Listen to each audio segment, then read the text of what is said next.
Hello boys and girls, and welcome to Spooky Storytime. My name is Lily and I'd like to know all of your names so we can be properly introduced. So after 3, do you think you can shout your names out for me? Ready? 1, 2, 3. Oh my goodness, amazing. I'm so happy we've now been introduced. Now I've got 2 questions for everyone. First one, is everyone sitting comfortably? Yeah, perfect. The second question is, can everyone hear me okay? Amazing, perfect. So the story I'm going to read to you today is called The Little Old Lady Who Wasn't Afraid of Anything. And now this story has a few actions along with it. And do you think you boys and girls could help me with those actions? Yeah, you think you could? Perfect. Okay, so I'll teach you the actions before we start the book. The first action is stomp, stomp. And all I need you guys to do is stomp your feet like this. Stomp, stomp. Perfect. Okay, the second action is wiggle, wiggle. And all you have to do for this one is wiggle your legs like this.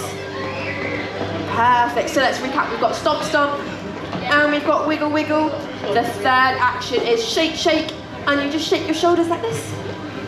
Lovely. And the last action, this is a really easy one, okay? All you have to do is when the story says clap, clap, you clap your hands.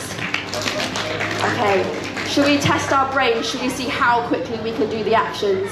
You ready? 1, 2, 3. Stomp, stomp. Wiggle, wiggle. Shake, shake. Clap, clap.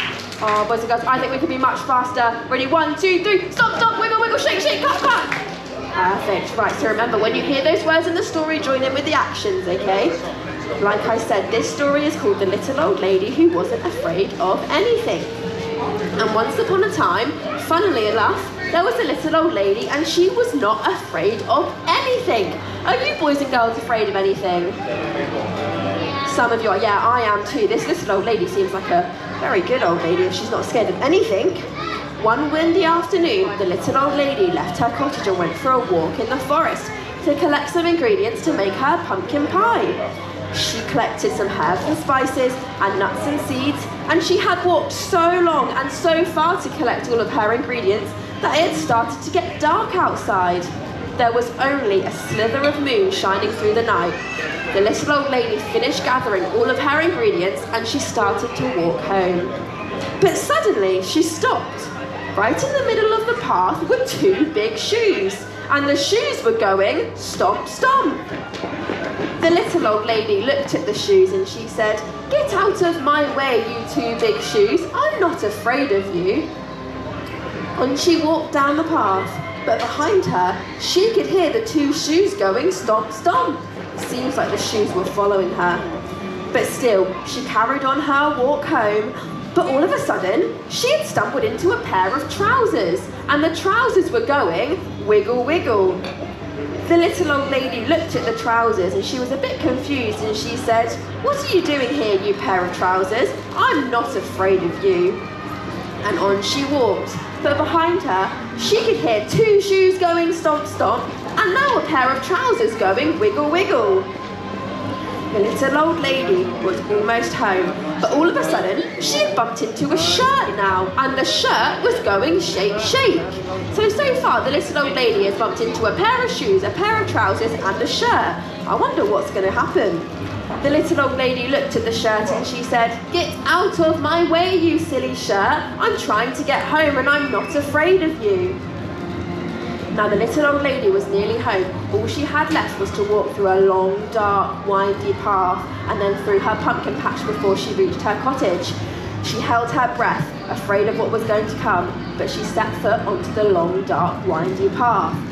But all of a sudden, she came upon 2 green gloves, and the gloves were going clap, clap.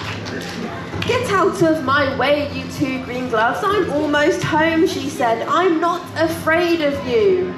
She continued to walk down the long, dark, windy path, and she was starting to walk a little bit fast now.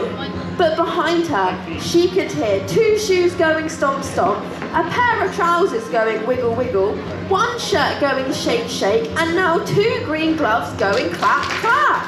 Whatever was behind her, it was following her quite closely. She reached the end of the long, dark, windy path, and by now she was walking at quite a fast pace. She entered into her pumpkin patch, and all was as it seems. But halfway through the pumpkin patch, all of a sudden, 2 big black eyes opened in front of her, and there was a very big, very large, very orange, very scary pumpkin head, and the pumpkin head shouted, "Boo!" Can everyone shout boo for me, boys and girls? Ready? That's exactly what the pumpkin head did. This time, the little old lady did not stop at all. She did not stop to talk. She ran all the way home. Luckily, she was very close to her cottage. But behind her, through the pumpkin patch, she could now hear 2 shoes going stomp stomp, a pair of trousers going wiggle wiggle, 1 shirt going shake shake, 2 green gloves going clap clap, and a very big scary pumpkin head shouting.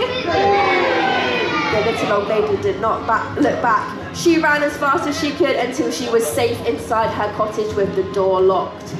She sighed a sigh of relief and sat in her chair by the fire, and she rocked, and it was so lovely and quiet in her cottage until knock, knock, knock.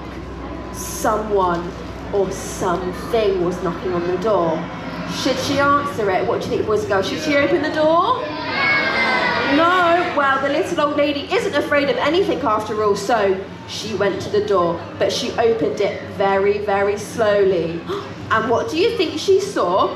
2 shoes, 1 pair of trousers, 1 shirt, 2 green gloves, and 1 scary pumpkin head that shouted. But the little old lady did not jump. She stared at the pumpkin head and she said, "What are you doing here? I'm not afraid of you. What would you like?" And the pumpkin head replied, "Well, I've come to scare you." "Well, you can't scare me," said the little old lady. "I'm not afraid of anything." But the pumpkin head was looking rather unhappy, and the little old lady did start to feel sorry for him. After all, he had come all of that way to scare her and didn't manage to succeed. But the little old lady had an idea. She leant forward and she whispered into the pumpkin's ear that she needed some help. The pumpkin head nodded and its face seemed to brighten, and the little old lady said good night and she whistled on her way to bed. Now the next morning she woke up super early and she went to her window and looked out into her garden. And what do you think she saw? 2 shoes that went stomp stomp, a pair of trousers that went wiggle wiggle, 1 shirt going shake shake, 2 green gloves going clap clap, and 1 big very scary pumpkin head that shouted, "Oh my goodness, Pickles, you scared me!" Hang on a minute, Pickles. Are you the pumpkin head in the story? You are! Oh my goodness, I can't believe I didn't realise sooner. Well, Pickles, what were you doing in the garden? Are you in the pumpkin patch? Yeah, what were you doing in the pumpkin patch? You were scaring away all of the crows. Of course you were. Oh, and I'm so glad the little old lady wasn't afraid of you and we managed to make friends in the end. Boys and girls, this is my best friend Pickles. Can everyone say hi, Pickles? Now, Pickles, you're a little bit late to story time. Where have you been? Did you forget your watch? You've been eating your lunch? That's all right, Pickles. Although you missed the first story, I think we might have time for a second story. Would you boys and girls like another story? Yeah? Pickles, are you going to pick your favourite story for me? You are? Oh, amazing. While Pickles picks his favourite story, are you boys and girls excited for Halloween? Yeah? What's everyone dressing up as this year? Shout it out. Oh my goodness, I can hear a vampire, a dead princess. Is anyone going as a clown? No one ever goes as a clown, Pickles. Is anyone going as a pumpkin? Oh, there we go, we got some pumpkins. Oh, what book have you chosen, Pickles? Trick or Treat. That's a very good one for Halloween, isn't it? Here we go, boys and girls. So Pickles has chosen his favourite story, and today that is Trick or Treat. Michael has the heebie-jeebies, the worst you've ever seen, and there's one scary reason why. Today is Halloween. It's trick-or-treating time in town, excitement's in the air. His sister Meg is thrilled to bits. She loves the little scare. Boys and girls, do you like being scared or not? Are you more of a trick or a treat? What about you, Pickles? You're more of a trick, aren't you? Yeah, I thought so. Meg yells, "Let's brave the deep dark night in search of scrummy sweets." She skips up to a spooky house and shouts, "Trick or treat!" Can everyone shout trick or treat? Trick or treat! We're getting our practice in ready for Halloween, aren't we, Pickles? Michael shivers, shakes and quakes as out creep 8 long legs, but in a flash, the truth appears. Oh, it's just a boy, says Meg. It was just a boy dressed up as a spider, Pickles. But the next door opens with a boo when Meg calls, trick or treat. While Michael whimpers, Meg reveals a lady in a sheet. Oh, someone's dressed up as a ghost. That's a good costume, isn't it, Pickles? A very easy one as well. They trick or treat along the road, a monster at each door. Poor Michael trembles with each step. Meg shouts, there's just one more. They must have loads of sweets already. That's exciting, isn't it? The final house sits on a hill. Its giant gate shut tight with warning signs that say, keep out, clear off, and dog will bite. They don't fool me, Meg boldly cries. There's still fun to be had. While Michael whispers to himself, I think poor Meg's gone mad. The door swings open at their knock. Out streams a blazing light. From deep within there comes a scream that echoes through the night. It's just a group of skeletons, Meg jumps around with joy.